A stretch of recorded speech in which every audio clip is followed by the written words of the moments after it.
Hi, welcome to another Woohoo Wednesday. I'm Little Woo, and I'm here to address another life question I received. This week's question is a wonderful question that was coming from yesterday's discussion about lying and how to perceive things differently when someone is lying to you instead of just reacting with immediate anger and rage.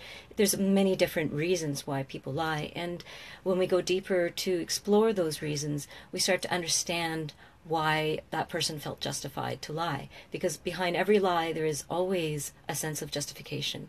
There is a reasonable reason in their mind. And and the question that was asked on that thread was how to minimize lies. I asked for some clarification to see what that was meant. Was it minimizing your own lies, minimizing other people's lies? And so I'm going to just try to just really quickly address both. It's a very big topic, and again, these pep talks are short, but I hope to give you a little something to think about, or maybe a little piece of inspiration around lying and minimizing lies in your own life. So of course, there's two sides. Our own lies and the lies that we receive from others. And both, I would say, one of the key things is to look at why. Why are you lying?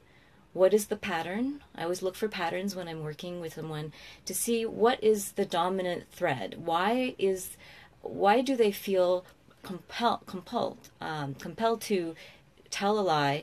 What are they protecting? What are they seeking? What is the goal in that lie? And often when we look at the justification behind the lie, we'll see, oh, there's a pattern of being really afraid of other people's anger, or there's a self-protective mechanism. Yesterday, Aileen talked about how people tend to lie to please others. And, there's this childhood experience of what a lie does for you in childhood. In lies, like Louis C.K. talks about telling children, how could you tell children not to lie when it just fixes everything? So there's that sense of a lie being the easiest way out sometimes, the easiest way to avoid upsetting someone else, the easiest way to not hurt their feelings, or the easiest way to get what we want, or the best way to get out of a bad situation. Kids tell lies when they don't want to get in trouble. So there's so many reasons why we lie, and we need to, as an adult, understand what is driving us to be dishonest, or to be deceptive, or to not be able to fully tell the truth. And it's always some kind of fear, protection, and even trying to please someone else is the fear of rejection, the fear of their anger, the fear of their reaction. A lot of people are actually extremely sensitive, and their sensitivity is not just around being physically abused or being yelled at. It's just even the slightest thing of seeing someone go cold, or even someone stop talking to you, or someone scowling at you. Some people it just breaks their heart. So the lies can come from many different reasons. I mentioned one reason yesterday was about their view of the world. If you see the world as a very terrible place where there's no values and people don't care about each other and it's just about survival, then you're going to lie without any conscience, because your conscience is that you are here to survive. And so there is actually a code of honor there. It's about, well, it's just about me. I'm by myself, so I have to protect myself with whatever tools I have, and lying is one tool. So looking at your own lies and seeing where your patterns are will help you understand how to avoid putting yourself in that situation, or how to change your perception so that you don't base so much on what people react, how people react to you, but more about how your own integrity is at stake. So when you start to shift your priorities as, I'm not as much concerned about how they're going to react, but what this does to me when I don't tell the truth. It destroys my self-esteem. It destroys my own integrity. And it also, when your integrity starts to go down, you lose willpower. You lose this sense of decision-making power, because you're always making decisions that are not quite aligned. And so you start to doubt yourself. And so those are all the consequences of our own lies. How to minimize lies from other people, that is also the same equation, but just flipped on the other side. You may have less influence on whether they lie to you or not, and you may not be able to stop their lies. But if you start noticing a pattern of people lying all around you, whether it's at work, maybe it's your colleagues, maybe it's your boss, or you're being lied to by people who work for you, or you notice that your friends or family or your partners lie to you, then there's something common here, and it's not just that everybody's a liar, which is ultimately what we tend to project, is that the world is not a truthful place. But we need to look at ourselves and how do we facilitate those lies? Is it because we enable them? Is it because we're really judgmental and we're very harsh with our opinions, so people are afraid of us? And so to minimize lies all around us, we need to look at also what is the common cause of these lies. Are people lying to us because they tend to be afraid of us? If that is the reason that most people are lying to us, then we need to look at, why are they afraid? What am I projecting? What am I doing that creates fear? And it could be so simple. It's not because you're necessarily a violent person. It's just that you might have an energy of disapproval that makes people want to please you, or because they're terrified of you, actually, or they're very sensitive to your disapproval, or they're sensitive to your judgment. Maybe you have very, very strong opinions.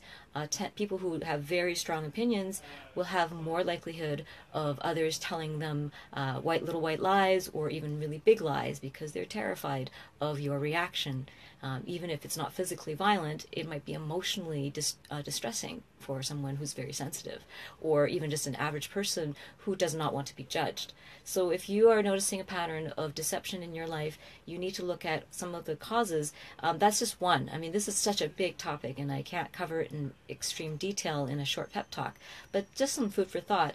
The other aspects about being lied to are also around your ability to make discerning choices. So if you are reading alarm bells or little red flags that someone's not telling you the truth, and you've really looked at your pattern and seen that you're not judging them, and you're not giving a huge response to their behavior, but you're noticing this pattern, then it might be because you're not willing to see lies. And that sounds strange, but a lot of us don't want to ever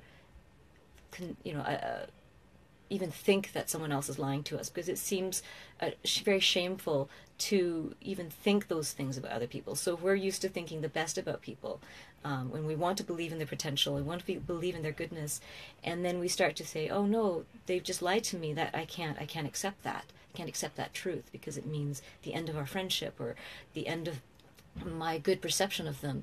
And the thing is, you can actually go beyond that and say, they're still a good person. I just need to understand what they're protecting and why they're afraid. And that allows you to actually still embrace their goodness and their potential, but instead of just being terrified of looking at the truth and facing what is happening, you can actually go deeper.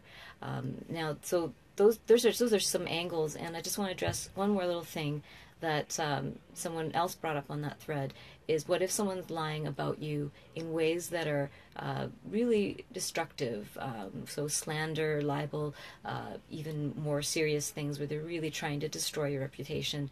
Of course, there is always the aspect of energetically and legally standing up for your integrity, so speaking your truth without going into attack mode, where you're not necessarily there to attack them, but that you're there to stand up for your truth.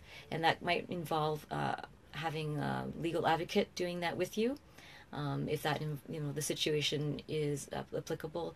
And also just being willing to stand in your truth but not lose your integrity. And that's a very general statement, but you have to look at how that is applied when you're in your situation. I don't know the details of this person's situation, how it all went down, but always integrity and truth in the long run is what comes out.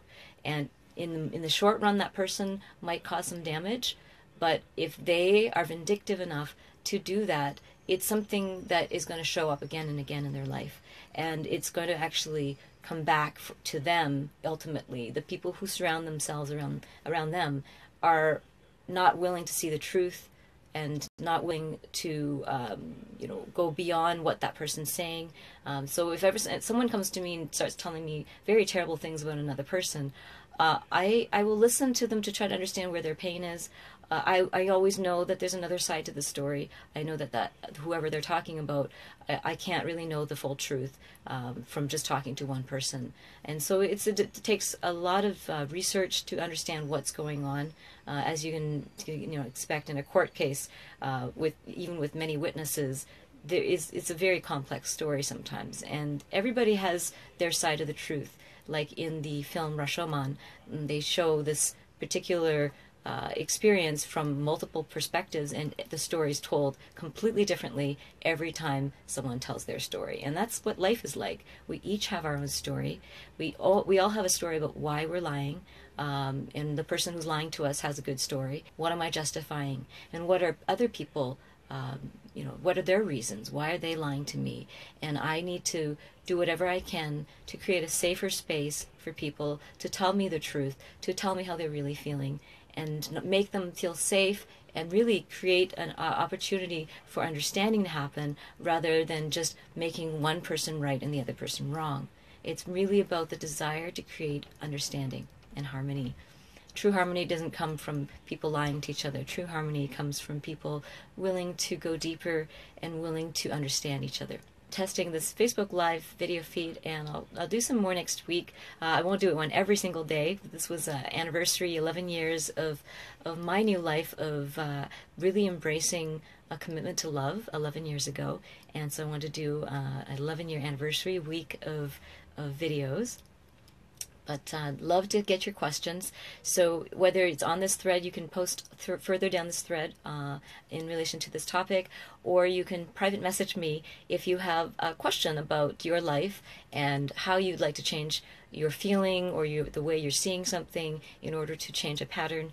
I would love to be able to do a video in the future for you if it's a topic I can address. And send you love, lots of love from Trout Lake. Bye-bye.